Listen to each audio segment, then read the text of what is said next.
Chicago, Illinois, Startup Hypeman presents the Goat to Market Show. What's up, everyone? I am your host, Raj Nation, the founder and chief pitch artist of Startup Hypeman. This podcast is where we bring you founders, company leaders, and creatives who are building it, who are doing it, who have been there and done that. And they pull back the curtain on their go-to-market strategies so that you can build a venture that you love and become the GOAT of your industry. Want first listen on episodes before anyone else? Subscribe to our newsletter at startuphypeman.com. You will get alerts every Sunday morning when we release new episodes. All right, let's hear how today's guest is becoming the GOAT. Ladies and gentlemen, making her way to the microphone, residing in Asheville, North Carolina, she is the pitch and content artist at Startup Hypeman and the founder of Half Wild Creative. Please welcome Whitney Durmick. Hey, Raj. Very chill response. I keep my hype internally. So, friends, welcome to the show. She is Whitney Durmick, as I mentioned. She is Startup Hypeman's employee number one, our pitch and our content artist. She's kind of the chief everything on our team. She's also the founder of a freelance operation called Half Wild Creative, working very closely with startups and small and medium-sized businesses on their content strategy. She's got a long background in content and in working with startups. And so today we wanted to use this episode to let all of you know just who the H is Whitney, and also give you a window into her mind and her expertise. So our topic today is creating content that actually works. Whitney, once again, welcome to the show. Why is this on your mind and why is this important to you? Great question. So when we're talking about content, that could mean anything from your pitch to your sales presentation, your blog, your podcast, social media posts. And your army or your content can feel like an army of foot soldiers that you send out into the world to do some of your job for you and make your life easier. So it could be like sales, education, customer engagement, and it can make your life easier in that way. But the world is so noisy that finding your sweet spot so your content actually reaches the right people and gets that message across is an enormous challenge, and a place where I see a lot of not just startups, but companies in general struggle. We're going to dive a whole lot more into that and also get to know Whitney's background a little bit more. So let's take a sidebar for a moment and learn a little bit more about just who is Whitney the person. Now, prior to us hitting the record button, I was trying to figure out, where should I say you are from? And you were like, well, basically, if it exists in the US, I've lived there. So my question is twofold. Number one is, how many different places, if you were to ballpark it, have you lived in your life? And two, what has living across so many different places in the country taught you about yourself? Sure. Yeah, I'd say I moved every 2 or 3 years my whole life. So probably about a dozen places, but then within those states, different cities, different apartments, I've just got this kind of latent wanderlust where I'm constantly looking for the next best thing. And then I think I find it and I'm cool for maybe a year or two, and then I get that itch again. So I'm currently in Asheville, but you can't necessarily see, but my walls are empty. My living room is full of boxes, and I'm probably going to be on the road in the next couple of days. So what I think by the time this episode airs, you may already be on the road, actually. Yes. Yes. If you see a blue Lexus driving through the middle of America, go ahead and wave. I wish I had like a Half Wild vanity plate. Maybe it's not too late. And what I learned through that is infinite flexibility. Like, I moved from Los Angeles to Muscatine, Iowa, and from Marshfield, Wisconsin to Danville, Virginia. And I had to reinvent myself for every place I was in, because every place shapes the people and the people shape the place, right? And so when I was coming this I remember moving from Virginia to suburban Ohio. And in Virginia, I was kind of this like muddy-kneed kid that just played in the creek all day. And then we moved to this very high-end suburb where all the kids in like 6th grade were rocking Abercrombie and Gap, and they were all very polished. And I had to switch and learn, all right, I'm in this new place. How can it's kind of like the content conversation. How can I tell my story in a way that is still true, but resonates with this new audience and doesn't get me beat up? And in middle school, particularly, that's important. Exactly. What is the line then between remaining your muddy-kneed, authentic self up against fitting in with what the norm is? I think I had to give up on the idea of fitting in really quickly. Because I just don't think it was ever going to happen. And so rather than fitting in, I sort of had to tune into who I authentically was. And what I learned is that I can authentically be that muddy-kneed weirdo in the woods. And I can also, like, I loved that time in suburban Ohio because all of a sudden I got fashionable because I had to be. So it was almost like adding these new layers and adding these new experiences that could help build my authenticity to something that was multifaceted. So we take that vast experience in different places. Is there one, I think you said Danville, Virginia, which I don't even think I knew was a place, but across all these different places you lived, is there one place in particular that stands out to you for either its uniqueness or just some memory you have there? Sure. All of them. Like that. I think that's my big challenge. That's my huge challenge. I'm going to answer your question, but that's my big challenge is by rolling through all of these different places, I fell in love with every single one of them in some way. And so what I'm on this quest for is a place that has like the sunsets of Colorado, but the diversity of ecosystem of California and the people of Wisconsin. And I'm never going to find it. So I've had to just make peace with that.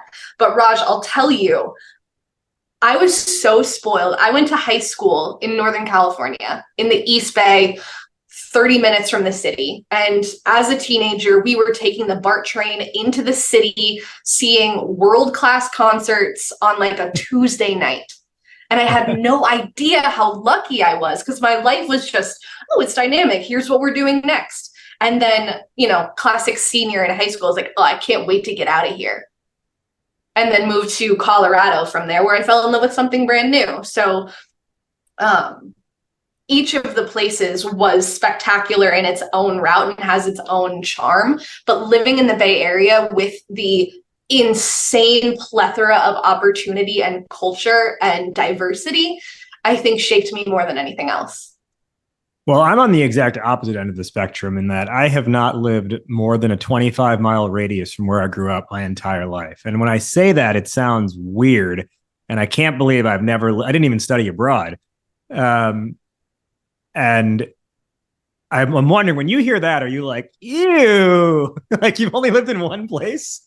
No, because it's so romantic to me. I had friends in high school and even now that had that same situation. And I think if one of us is going to have an identity crisis, I know who it is. And it's not you, because you have been shaped by your environment. You are a product of your environment. You know the ins and outs and intricacies in a way that, you are kind of Mr. Chicago in a lot of ways. I think that's why so many startups see you and love to work with you, because you have this really firm identity that is shaped by where you're from, versus me, where I can be a little bit of everything, but it's hard for me to go really deep like that. So I romanticize your situation. It's like Bane. I was molded by the darkness.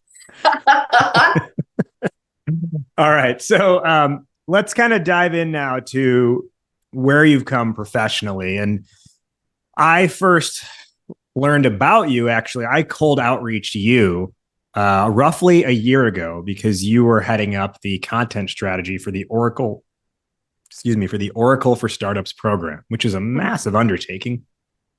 What's wild in this modern work era is that you actually spent a decade at Oracle. Most people are like thinking, oh, I got to leave a job every 2 years, but you stayed and you developed you spent more time in a job than you ever spent anywhere geographically in your entire life. How would you characterize working there for a decade? How would you characterize your time there? Yeah, I'll take commitment where I can get it. And Oracle was so cool because they empowered me to keep traveling. It was a place where, if I had to characterize my experience there, it was an experience of hyper growth. Like, I would not have stayed there as long as I did if I was not constantly learning and growing and expanding my skill set and expanding my experience. So it was extremely challenging, but I felt so lucky to be operating within this enormous sphere where, in a big corporate, you have strong constraints. So it's not like we could, building content, it's not like we could build anything we wanted to, or just start a TikTok or start a podcast. We had to operate within the brand and tone and constraints of the Oracle brand. But then within that, because we were in the startup world, we were able to be really creative about how we took that Oracle brand and communicated it to the broader world. And I think the biggest takeaway for that was autonomy. Like, creating autonomy within this larger ecosystem is a way that can propel both your career and your skill set into, like, if you can leverage the resources that are available to you, stay within your lane, but also use them to your advantage. I think it paid dividends for me. I know I'm a weird millennial for having stayed somewhere that long, but I think I wouldn't have done it if it wasn't extremely beneficial. My opinion on work in general is, if the challenge is still interesting to you and you still have more to learn, you don't have, like, you're probably better served staying where you are versus trying to learn something new, from processes to cultures to topics every 2-3 years. And as I say that, I feel like that also comes back to my opinion on not having moved my entire life outside of this area. And that is, I think you have the personality of, you can pick up and go because you're like, let's see what else is out there. Mm-hmm. For me, I'm like, if I have a reason, I will go.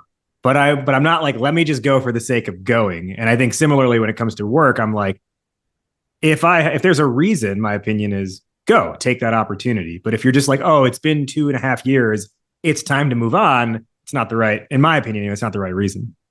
Yeah. And I'll also add that, so I came into Oracle through a startup acquisition.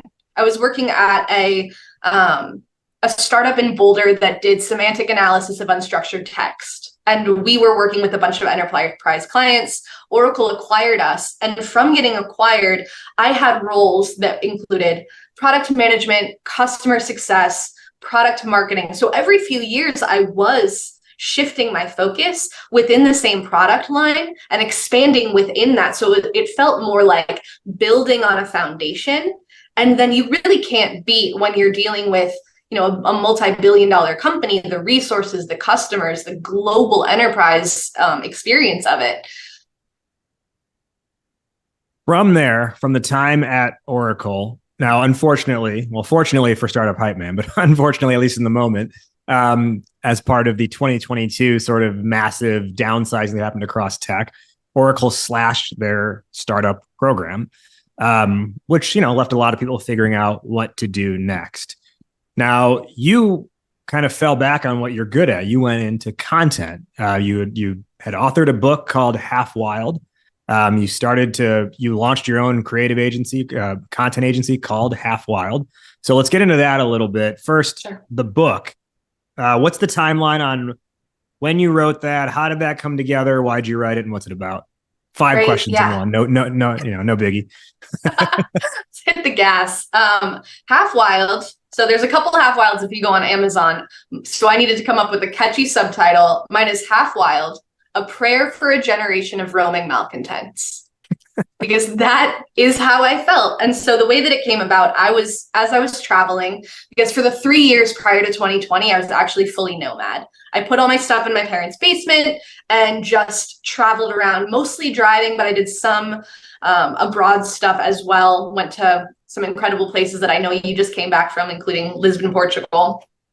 But I was nomad for 3 years, and I started writing about my experiences. And my style of writing is taking a really mundane experience, like getting a cup of coffee in the mountains in, Southern California, and creating a kind of mythical scope around it.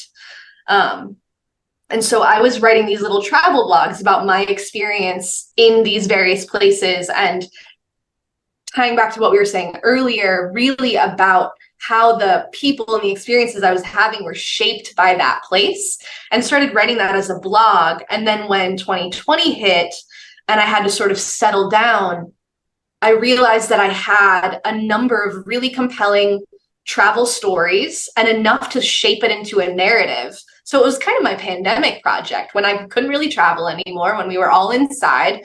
I took all of those stories and I wove it into a personal narrative that came out a lot more like a memoir of a wanderlusty millennial.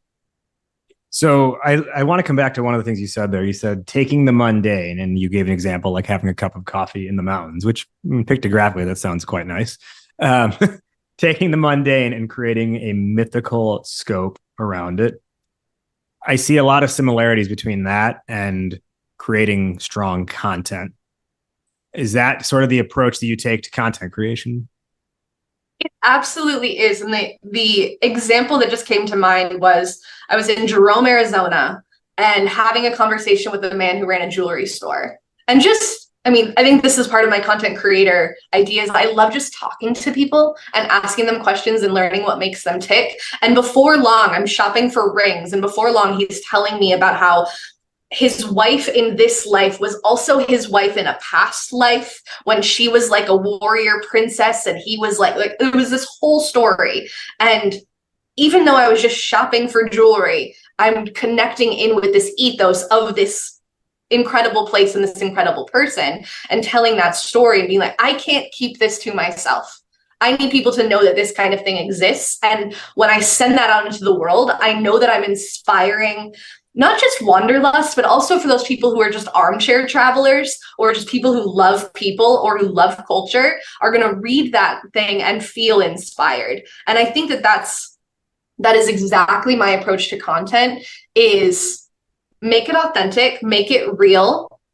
It's always got to be true, obviously. Or if it's not true, it has to be mythical. So true in that mythical sense, like the hero's journey story. And then also know your audience and serve your audience. So that was a big thing with this travel blog, and why I sometimes struggle to write, because I think, who cares? Who cares about what I'm doing?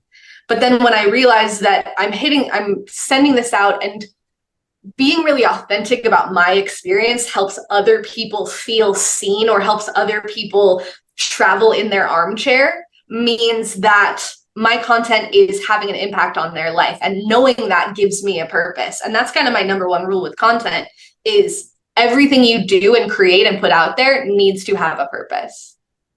Everything you do and create and put out there needs to have a purpose. That's your rule for content. I like that rule.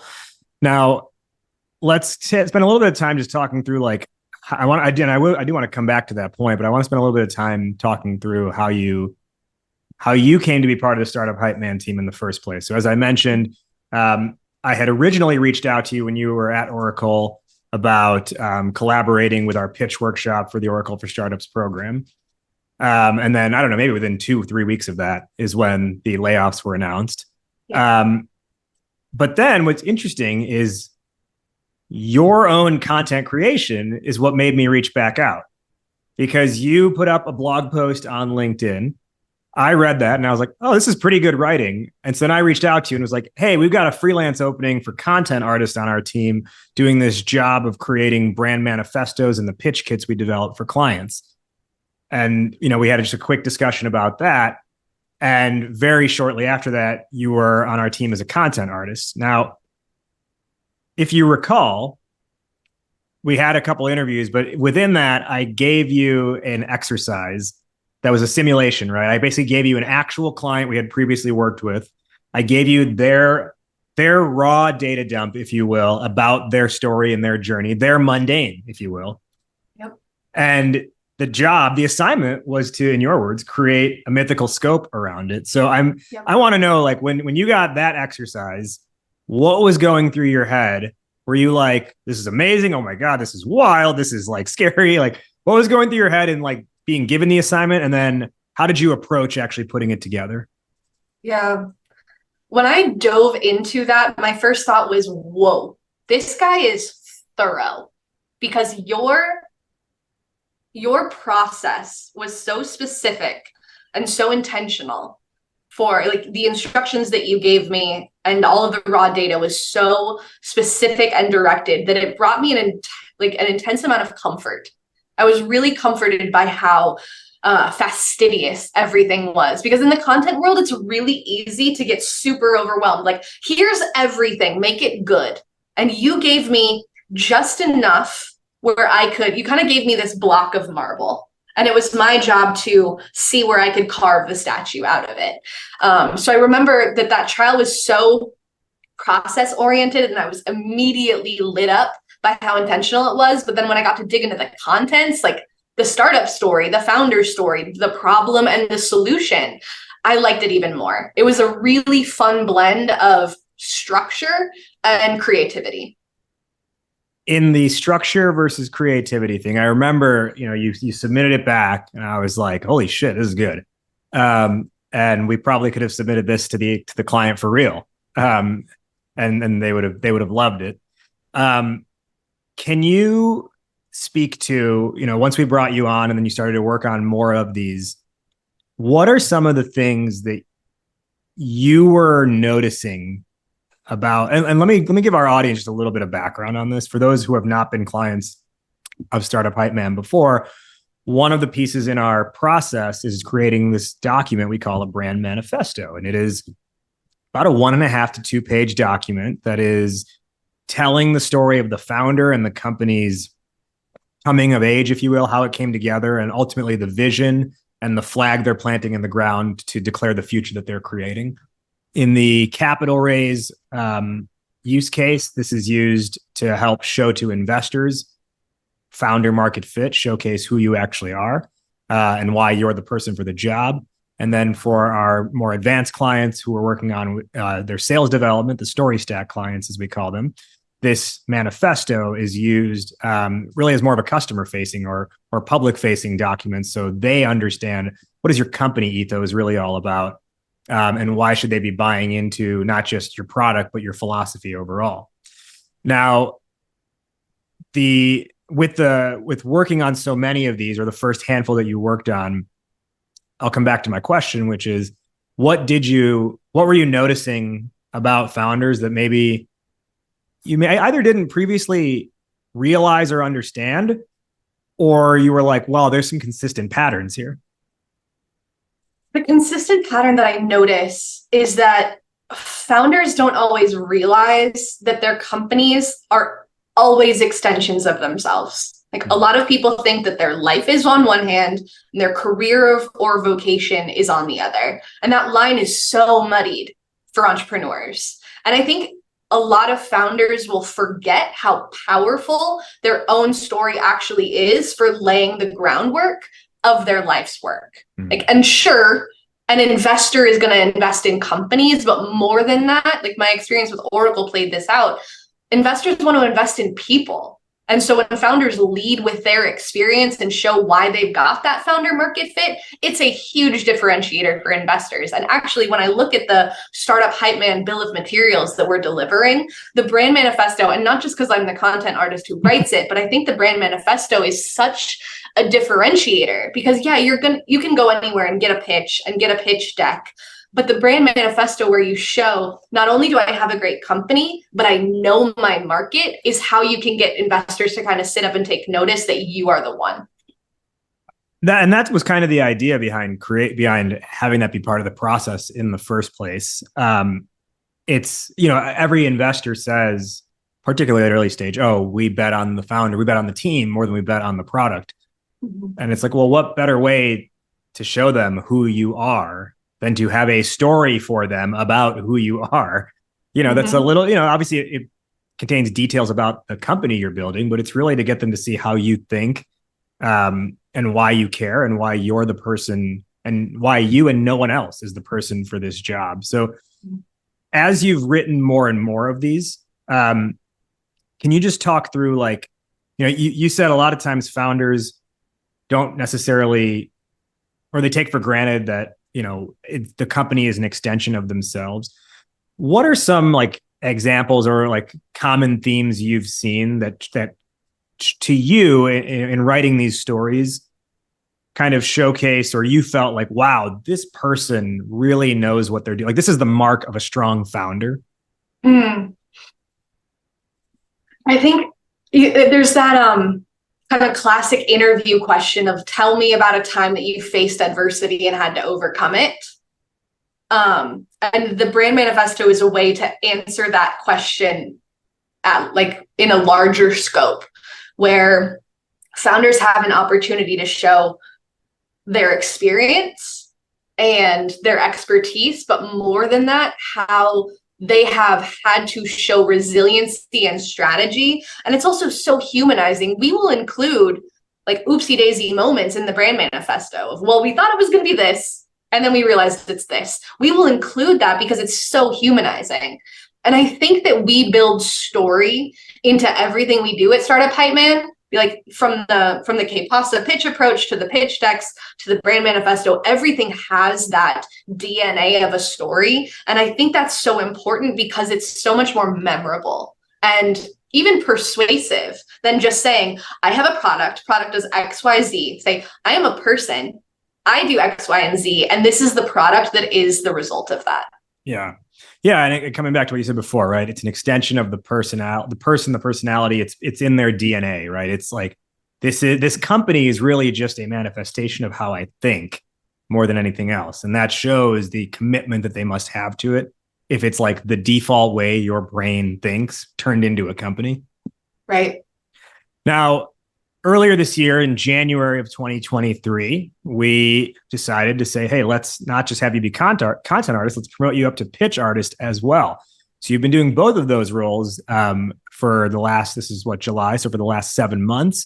And then you came on full-time a couple months ago, adding a few more things onto your plate aside from just those two responsibilities. But I want to walk back to the first pitch or the first couple of pitches you were sitting in on, watching that pitch creation process go down. What was it like seeing it in action and then getting to take a chance at it yourself? Well, similar to the manifesto exercise, I loved the precision of the process, where the scaffolding of the process is going to be the same across clients. And then startups get to add the sprinkles. Startups get to add the meat to the bones that we create. So I love that precision of the process with the creativity sprinkled on top. The fact that we deliver elevator pitches in real time is a testament to the strength of that process. That problem approach solution framework really makes it possible to scale that. Because that's one of the biggest challenges with content, right? Is it can feel extremely nebulous. And with founders, because they're so in the weeds of their work and their product, to founders, everything is important. and it often is. And so what we do that I've noticed that I think you're so talented at this is holding up a mirror to the founder's brilliance and reflecting back just what's important so an investor or a client can hear it more effectively. So we're not, deleting things or getting rid of things. We are exalting the things that are most important and packaging it in a way that wraps it in a story that even, one of my favorite questions when I'm interviewing not just founders, but anybody running a business is like, how do you explain what you do to your grandmother? Because founders get so stuck in next generation, Web3, crypto, blockchain, and people are like, cool, probably. I don't know. But then if we are taking that and saying, bringing it down to the human level, and of course, still being technically focused where we need to be, but bringing it back down to that human level of how we are solving a problem for this person or this group of people or this business, that's where these pitches are so exciting, because it is humanizing the company in a way that makes it super understandable and attractive. as you're all listening to this, we're talking through Whitney's journey with Startup Hypeman and everything, but I want you also to hear just what's behind a lot of these responses and these questions is also how you should be thinking about content creation yourself, right? Having a process is important. Putting some structure so you're not just staring at a blank page and being like, okay, let's figure out what to write today or what to create today, right? I hope as everyone is listening, they are starting to glean those kinds of insights naturally. Now, if you're listening and you're not gleaning those insights naturally, don't worry. We're going to spend the next 10 or so minutes specifically talking about content strategy and creating content that actually works. But before we dive into all of that, let's talk about your product strategy for a moment, listeners.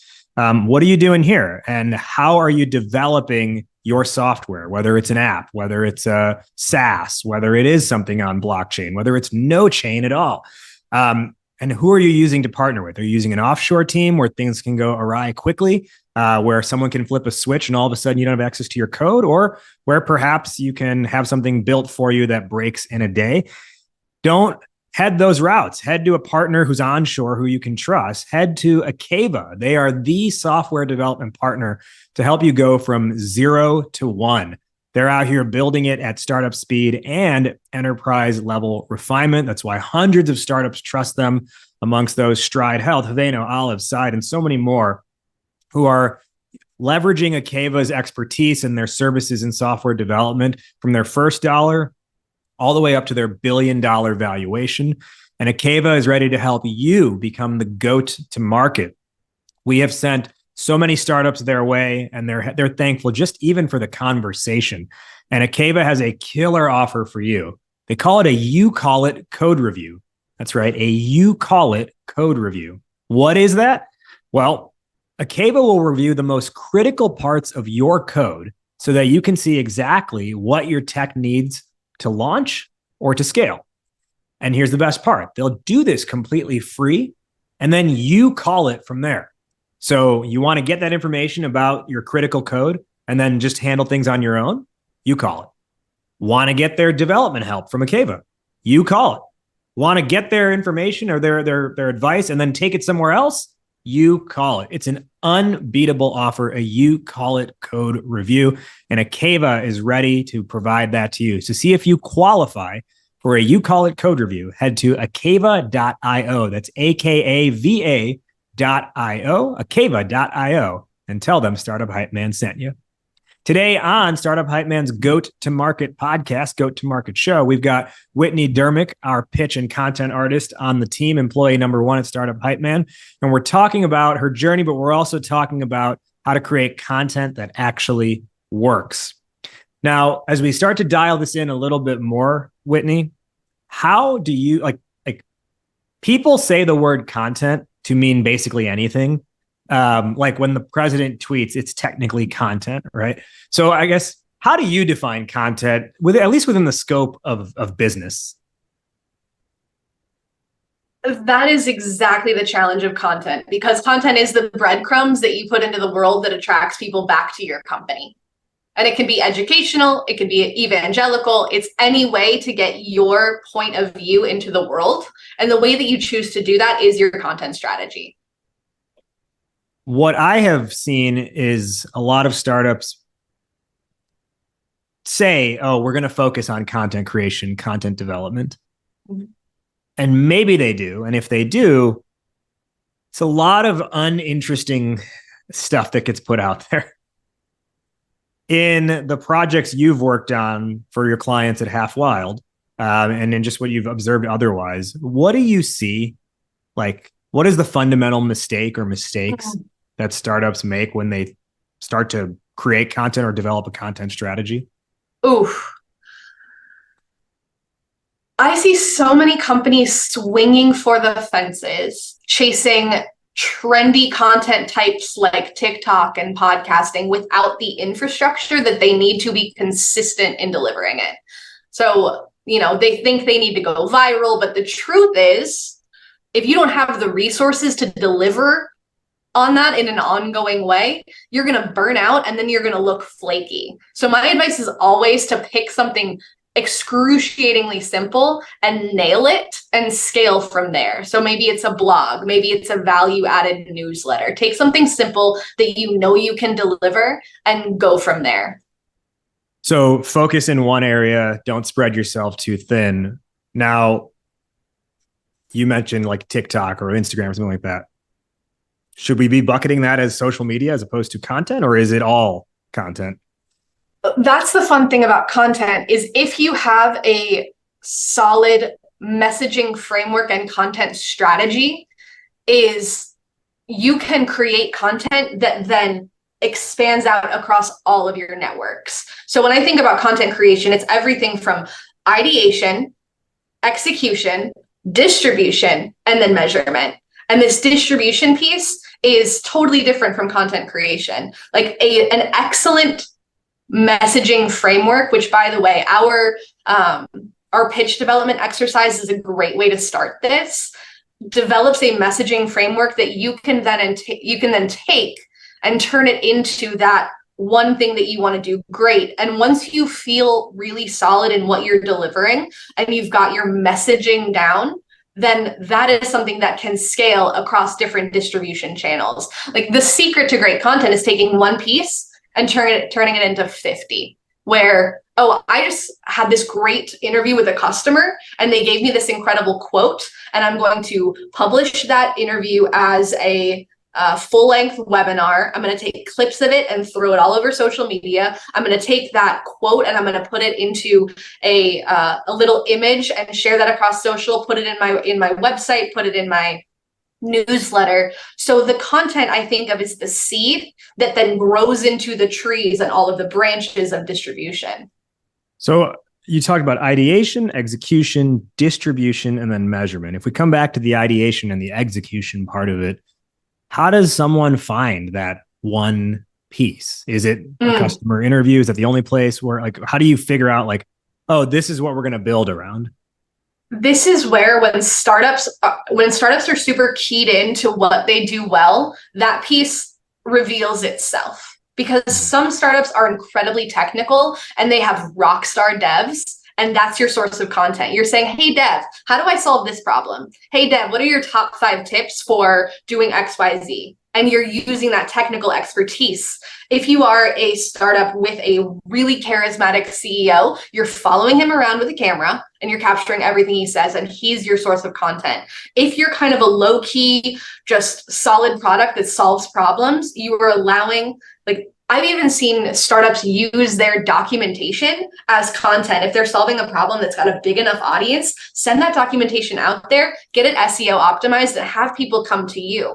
And then with this idea of everything must have a purpose, every piece of content, maybe if we're not talking TikTok, but pieces of content, especially when we're talking newsletters, LinkedIn, blogs, videos, must have a call to action. Because if you're creating great content, they're going to need to see maybe 4 or 5 touches from you before they're really interested. But when they are interested, they're going to need a do. And so having that call to action at the bottom saying, okay, either you have proven to me that you are somebody that I want to work with, or you have shown me that the problem that I'm solving is way too challenging and out of my depth, and I want you to do it for me. So it's, to come back to what you said, a couple minutes ago, or a few moments ago, rather, around how you find that inspiration, whether it's turning to your dev team and being like, what are the 5 things you run through, or the charismatic CEO. It's kind of like figure out where your strength lies, but not everyone's going to have that same source material. Yes, exactly right. I mean, great content strategy revolves around not overthinking it. If you don't have technical prowess, don't try to create technical documentation or technical content. If your brand is primarily, fun and fluffy, that is your wheelhouse. And I see a lot of startups trying to be everything to everyone. And that is a classic recipe for burnout and also muddying your message. So especially early on, getting laser focused on who you are, who your customers think you are, and who you want to be in the market is going to be how you crystallize that idea of your content strategy. Okay, so one area that I see, my opinion anyways, it's a fail, and I want to get your opinion, is this belief that the content that's generated must drive conversion like automatically and right away. And perhaps as a result of that, or with that being the leading thought, like, I'm on a lot of different newsletters from different companies. And what I get is just a constant barrage of, see how so-and-so used our software to achieve these results. Need help with this? Think about us, right? It's just constantly talking about the product.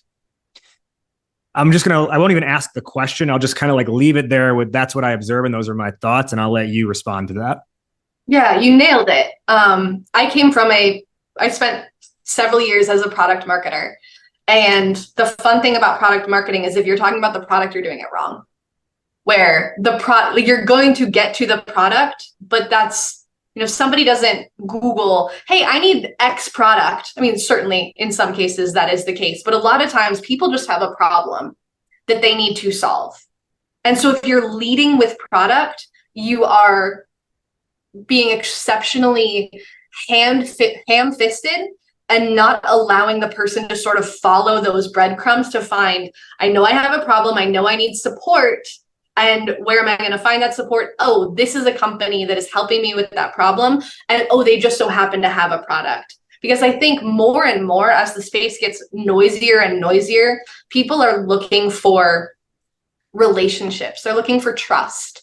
And so if you're just saying, we have X product, like that means nothing to me. But if you're saying, we can solve this problem that's keeping you up at night, and not even leading with that, but just saying, are you dealing with this problem? And then walking that through that so I feel seen and I feel understood and I'm starting to trust you as a resource, then leading into the product is going to feel to me like you are relieving my pain rather than just trying to shove your product in my face. Is it fair to say then that by and large, we seek information first, then we seek products after we have information? That is my experience. I know that there's going to be industries where that's not the case. And someone's just like, I need an HVAC unit. Right.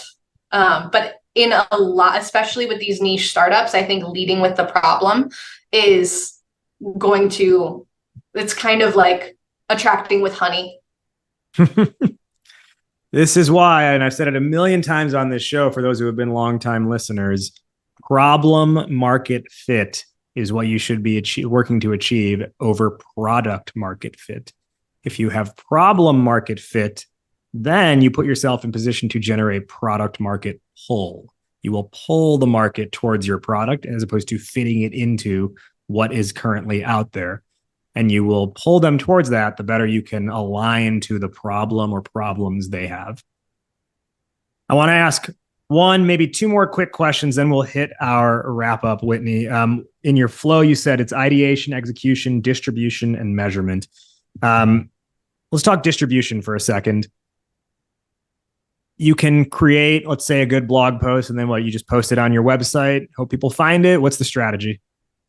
I think that was asked as a rhetorical question, but yeah, nobody's going to come seeking out your website unless you are incredibly Google and SEO optimized. I think putting your content in a place where people will find it. I know in the B2B space, LinkedIn is incredibly powerful still. I know people, it's a little bit like LinkedIn or a little bit like Facebook for the employed, but LinkedIn gets dividends in terms of KPI. So putting yourself out there as a thought leader in your space and delivering your content in a way that reaches people, I think that that's a great space. So yeah, put your content where people already spend their time. For developers, GitHub is a great spot. LinkedIn is great. I think I'm bullish on email. I think newsletters are having a real renaissance. So working with the newsletters that are already doing really well or creating your own. And as long as it's a value add, I think putting your content where people are already spending their time is definitely going to be the move. But then also the anchor to that, or the counterpoint of that, is your website does also need to be a repository. So it's like, oh, I saw that thing where they were talking about that problem that I have. Where can I find it again? And then now they know your name and they're going to come seek you out. It's got to be easy to find there. I think another thing that I'll add into that is where can you amplify, or what can you tap into to amplify? One example, Casey Hill, who's part of our go-to-market club and has been done a lot with us in the past. He often talks about like using Quora, for example. Like he figured out a whole system to quote unquote hack Quora and drive leads simply by just answering people's questions on Quora. And then through that, they then found, his company, and this converted into customers. But then also, or Quora or Reddit, right? Or like posting bits of what you've written into those things because they happen to be the answers to the questions people are asking. And that comes back to what you were saying, Whitney, around speak to the problem that exists more than anything else, more than speaking to the product. But I also think finding your distribution partners is really valuable. And this is especially true if you have like moonshot content that you really want to make big, which you can't do every single time, but you can pick and choose your spots. And one of our examples would have been a couple of years ago, we created the parody rap video of Eminem's Stan. It's called Carl, and it was about the lonely SDR Carl trying to get a meeting from a prospect he had been hitting up for all these months, in the same way that Stan in the Eminem song is trying to get Eminem to reply to him, being the obsessed fan. And made the song, created the music video. I think I could have just posted it on LinkedIn and that could have been the end of the day. And it probably would have done okay just because it's interesting and people might have clicked and watched it. But I was very intentional in the distribution side of it, right? Because I knew if we just launch it and hope, it's not the best strategy. And I will say generally, hope is not a strategy. It's a great campaign slogan, but it's not a strategy. Instead, I had, I want to say 30 to 40 different distribution partners lined up who I emailed beforehand and said, here's what's going to happen. I would love if you would share this, if you would comment on it and like it. And I'm going to send you the link 5 seconds after it goes live. And I just, I got out of that 30 or 40, and the majority of them were like, oh, happy to support. And these are people I had built relationships with over the years. So it's not just a cold ask either. But that created immediate amplification of the content, which then allowed it to get seen by the tens of thousands of people that it ultimately did get seen by. Yep, that's a great strategy. And it doesn't hurt when the content itself is exceptional. As is the case for that video. I suppose that helps. Yeah. But this kind of comes back to all the themes we've been talking about, right? And if you haven't heard that song, just go on my LinkedIn. It's still posted there, or seen the video, right? It's a parody music video, but what makes it interesting and successful is it's a 5-6 minute song, and it's parody off a song people know, so it helps. But it is purely just talking about the struggles of trying to sell a product and get a cold email answered or a cold call answered. There is like one mention of Startup Hypeman in the entire song, and it's like 5.5 minutes in, and it's literally just the company name is used for the purpose of a lyric. It is not a 5.5-6 minute song. I think it's a 6.5 minute song, actually. It's not a 6.5 minute song talking about how great Startup Hypeman is. It's purely content that is focused on just having a humorous way to talk about the struggles of being a salesperson, of being an SDR. And so many people relate to that they wanted to, and I still get notifications like once a week of people liking it or commenting on it. They feel it in such a way, and this is where we get into what I call can't sleep content, that they cannot sleep. They can't sleep that night. They can't go to bed that night. They can't really functionally do anything else in their day until they have shared this with someone else, because it strikes them in such a way that they're like, oh my God, I have to get this feeling out of me. Someone else has to feel what I'm feeling right now. Let me share it with them. Mm-hmm. That I think is the ultimate goal that everyone should be striving for in content creation, is how do you create this can't sleep content? And obviously not everything you do will hit that. But if that's sort of like the guiding, the lead thought or the North Star is, how do you make this can't sleep, where a person, they literally can't do the next activity in their day until they have shared this with someone else? Because it's, the same way you look at like when LeBron James has like a windmill dunk and he posterizes to someone, right? Or like Messi has his first goal in the MLS. People see that and they immediately share it with their friends in a text message. You got to think about, like, you create your content in such a way that people have that same type of reaction, but for their community that they're part of, that's related to what your industry is, et cetera. So Whitney, let me ask you one more question and then we'll do our wrap up. We've covered a lot on content creation and content strategy and doing the stuff that actually works. At what stage, or I should say, let me reframe that. How early is too early to be thinking about content if you're a startup? I don't think it exists. I think you start thinking about it as soon as you're thinking about building a business, because you've got to get the word out there somehow. And creating content is a piece of building a business. Just like a business is an extension of the person, content is the extension of the business. It's how your business finds its place in the world. And I don't think it's ever too early to be thinking about your content, especially the themes and the messaging framework to build your strategy on. Because if you are already going to market, I feel like at that point, everything has gotten so busy that it's going to be challenging. You're going to be in that point where you think everything is important. But to that point, I loved what you said earlier about wanting to create can't sleep content. And I want to reiterate that consistency is the path to creating quality. That not everything you create is going to be can't sleep content, but in the process of creating content consistently, you will land at can't sleep content because you're going to be sharpening that muscle. I love that. Consistency is the key. And this is something that you and I have talked about in the past, but and I think part of the success of your freelance agency Half Wild is product-led growth might be what you want to go for as a company, but every company that has executed product-led growth successfully, it was actually content-led or content-fueled growth that happened to have a product attached to it. Product itself didn't do it. It was the fact that they were pushing content into the market to get people ultimately to the product. It's true. Let's hit our wrap up now. First off, Whitney, where can our listeners find you? Where can they learn more? Where can they find the book? First of all, come work with us at Startup Hypeman. I'm here. You can follow me on LinkedIn at Whitney Durmick. And if you like emotionally evocative travel writing, you can check out halfwild.substack.com. There's a big trip coming up, so I'll be writing more. And the book is everywhere. The book's on Amazon. It's on Etsy. It's on barnesandnoble.com. Half Wild. If you type in Half Wild Whitney, you'll find me. It's the one with the dog on the cover. Whitney, who is one person you want to give a shout out to who's been influential in your journey? I don't know if this is dorky, but I'm going to shout out my fiance, Marco Kengat, because he has been a lifelong entrepreneur and gave me the courage to go out on my own. Nice. Fiance shout out. I love it.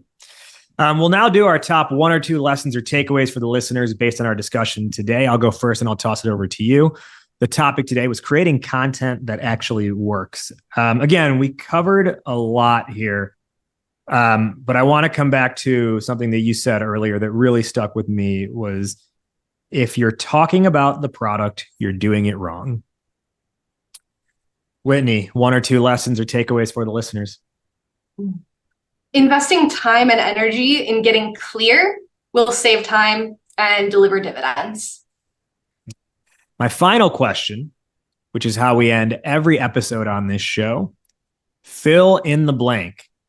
Entrepreneurship is blank. Entrepreneurship is commitment. Why commitment? You need to be committed to your idea and flawlessly aligned with your vision and trusting in yourself. And that takes commitment, not just necessarily to your product and to your business, but to yourself and to faith in your ideas. Entrepreneurship is commitment.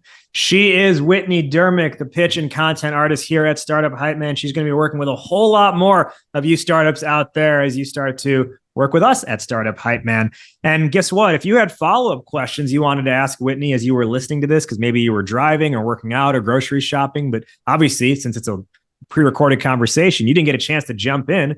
We're giving you an opportunity to jump into this conversation because coming up the whole first week that this episode is out, Whitney's jumping into Goat to Market Club and doing a follow-up Ask Me Anything. So you want to ask her more about content?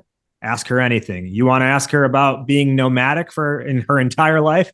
Ask her anything. You want to ask about what it takes to build a great pitch? Ask Whitney anything. All that's going down in Goat to Market Club. That's our online founder community. To join, you just go to startuphypeman.com/GTM-club, startuphypeman.com/GTM-club. It is free to join. Your first month is free. And then after that, it's a better deal than Netflix. First month free, $9 a month. Cancel any time. And not only do you get the Ask Me Anything, but you get exclusive recordings to a lot of our workshops and webinars, plus other great content and member-to-member interactions. Whitney, thank you for joining today. And I'll see you, in a few minutes, just generally because we work together. But thank you for joining as our guest today on the Goat to Market show. Thanks, Raj. I had a blast. That does it for this week's episode. Thank you again to our guests for joining and sharing their knowledge. Did you like what you heard? Well, leave us a rating and review on your podcast app before you head out of here. And while you're at it, who's one friend who you think would find value in hearing today's conversation? Go ahead and share the episode with them. I would really appreciate it, and I thank you for doing that. Remember, we've got more going down with our guest inside Goat to Market Club. Think of it like the after show, the after party, the after hours special. Our guest is going to hop inside the club and do an Ask Me Anything. So you can follow up with any of those questions that came to mind as you were listening. You can follow up and ask them to our guest inside our club. To join, just head to startuphypeman.com/GTM-club. startuphypeman.com/GTM-club. GTM Club is $9 a month, but your first month is free. You can cancel anytime, and you're not only getting the AMAs, you're also getting our monthly strategy drops that are for members only, where we're teaching hyper-specific tactical go-to-market strategies, plus cool member-to-member interactions and other bonus resources. All of that happens inside the club. So again, startuphypeman.com/GTM-club. We'll see you inside the club, and we'll see you next week. But before you head out, remember, why be a unicorn when you can be the GOAT?